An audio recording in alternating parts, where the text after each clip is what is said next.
Martha said to Jesus, "Lord, if you had been here, my brother would not have died."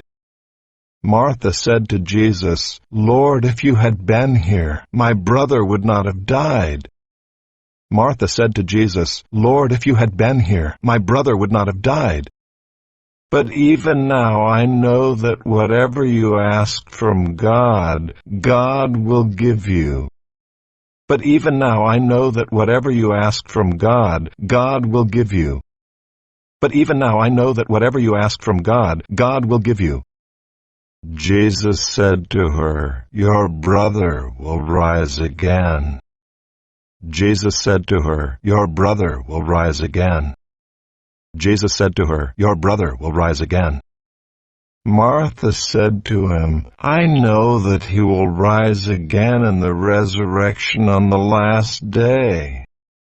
Martha said to him, "I know that he will rise again in the resurrection on the last day." Martha said to him, "I know that he will rise again in the resurrection on the last day."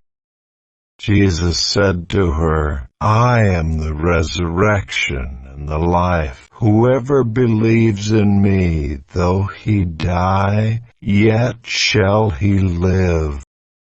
Jesus said to her, "I am the resurrection and the life. Whoever believes in me, though he die, yet shall he live."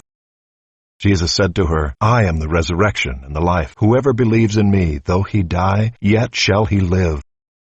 And everyone who lives and believes in me shall never die." Do you believe this? And everyone who lives and believes in me shall never die. Do you believe this? And everyone who lives and believes in me shall never die. Do you believe this? And everyone who lives and believes in me shall never die. Do you believe this?